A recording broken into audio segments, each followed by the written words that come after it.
Salam planter Indonesia. Assalamualaikum warahmatullahi wabarakatuh. Di siang hari ini setelah beberapa hari tidak bikin konten, The Brondol ingin menjawab salah satu atau salah dua atau salah tiga dari pertanyaan dari para petani yang menanggapi harga pupuk yang semakin mahal.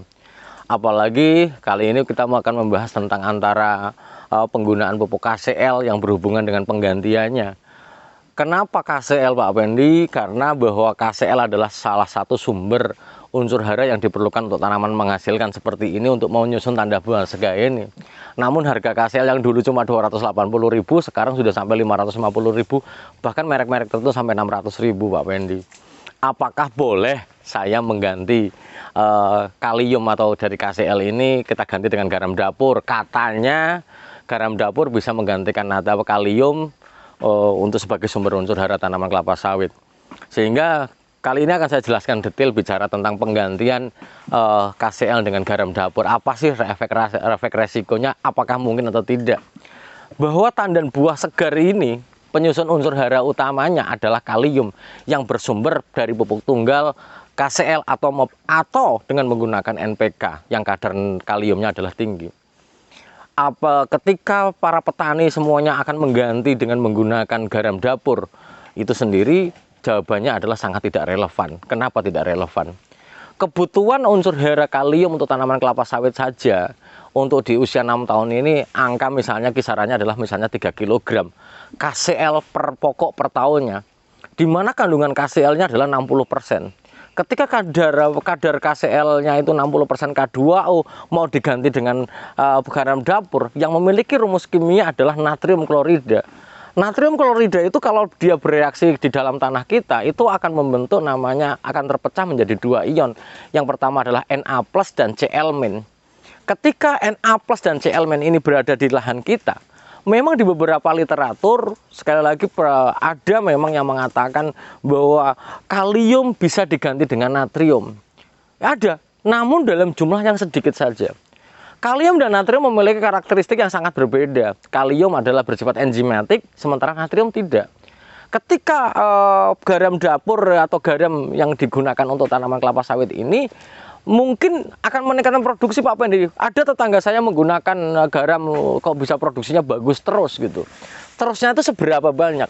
Penggunaan garam ketika kalium ini disupport dengan garam yang berbentuk natrium ini, maka mungkin buahnya bagus, panennya akan melimpah pada beberapa saat saja. Karena bahwa kalium ini ketika natrium untuk mensubstitusi atau menggantikan dengan kalium itu sangat tidak relevan. Gitu. Kemudian sebagai sebagai contoh kasusnya, ketika lahan itu berada pada daerah pasang surut yang terpengaruh laut itu misalnya, ketika dia ada kondisinya adalah natriumnya banyak, sebagai contoh gini analoginya, kalau kalium ini kita ganti dengan natrium, resikonya apa? Resiko yang terbesar adalah terjadinya lapisan dispersi di dalam perakaran tanah kita. Dispersi itu apa? Dispersi itu adalah pemisahan. Terjadi pemisahan antara larutan tanah dan daerah jerapan tanah. Gimana penjelasannya? Daerah perakaran itu akan terbagi dua. Walaupun dia ada air, itu adalah terpisah. Jadi akar kita itu akan sangat berpengaruh terhadap penyerapan air itu sendiri. Walaupun airnya ada. Sebagai contoh, di daerah pasang surut yang berpengaruh laut, itu airnya ada. Tapi akar kelapa sawit dehidrasi atau kekurangan air itu sangat tidak masuk akal sebenarnya. Kenapa itu terjadi? Karena kadar natrium yang bersumber dari air laut itu besar banget. Sehingga memang kita harus memecah natrium, kita harus singkirkan natriumnya. Nah, kalau kita tambahkan di dalam perakaran kita dengan menggunakan garam dapur dalam bentuk NaCl dalam jumlah yang banyak sampai kilogram di dalam perakaran kita, resikonya adalah balik lagi. Ketika natrium banyak itu adalah akan terjadinya dispersi, pemisahan antara larutan tanah dan kompleks jerapan. Ketika dia ada airnya, mungkin saja tanaman ini adalah mungkin dehidrasi. Ketika dia dehidrasi, akan sangat fatal sekali terhadap pertumbuhan kelapa sawit. Kebutuhan air untuk tanaman kelapa sawit adalah sangat besar. Ketika dia ada air dan tidak bisa menggunakannya untuk pertumbuhan tanaman kelapa sawit, ini akan menjadi sangat fatal terhadap fatal terhadap buahnya. Efek resiko yang terbesar yang harus ditanggung ketika kita menggunakan kita menggunakan garam dapur untuk pengganti kalium, efek yang paling signifikan adalah bahwa akan munculnya bunga jantan yang banyak nanti ke depannya. Kenapa? Karena pembentukan bunga jantan salah satu yang disebutkan adalah dia adanya stres air. Lah padahal airnya ada gitu loh. Pak Pandi airnya nggak masalah, tapi bunganya kok kayak gini, karena akar kita tidak bisa menyerap air. Kenapa? Karena terdispersi akibat adanya natrium yang terlalu besar. Itu mungkin sedikit kimiawi yang harus saya jelaskan kepada Bapak Ibu semuanya, supaya bahwa kalau di dalam penggunaan pupuk sendiri, kenapa bahkan perusahaan-perusahaan tidak menggunakan garam dapur, bukan berarti politik, bukan berarti apa, karena sudah ada analisis ilmiahnya. Sehingga memang tidak ada perusahaan yang menggunakan NaCl atau garam untuk pemupukan garam dapur, untuk pemupukan kelapa sawit, itu nggak ada. Karena balik lagi bahwa penyusun utama tandan buah segar ini adalah kalium yang bersumber pada pupuk tunggal yang rata-rata tidak banyak pilihannya, yaitu hanya KSEL atau MOP itu sendiri. Sehingga ketika kita mau diganti garam dapur, ya kita harus menerima resikonya.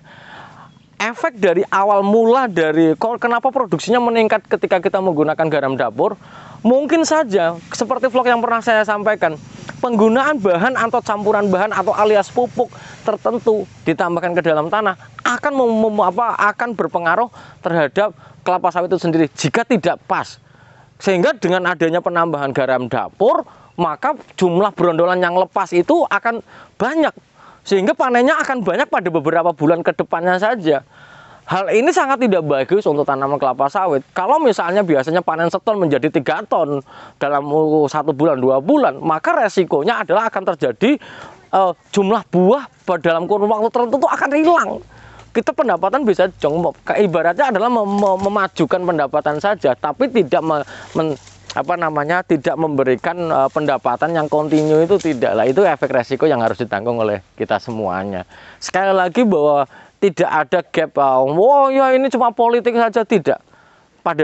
Sampai dengan hari ini tidak ada penggunaan garam dapur secara ilmiah untuk tanaman kelapa sawit itu sendiri, itu tidak ada.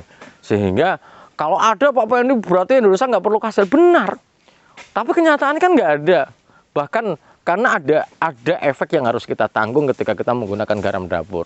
Mungkin itu penjelasan dari saya berkaitan dengan penggunaan garam dapur sebagai pengganti KSEL. Ketika natrium sebagai substitusi kalium, maka ada efek, salah satunya adalah terdispersinya di lahan kita ini, yaitu adalah kompleks jerapan dengan larutan tanah akan terdispersi, sehingga akan sangat berpengaruh terhadap penyerapan air. Walaupun ada klor yang akan membantu ketika klor ini berada untuk tanaman kelapa sawit adalah membantu dehidrasi tanaman itu sendiri. Tapi kalau serapannya nggak ada, ya juga akan berpengaruh terhadap tanaman kelapa sawit itu sendiri.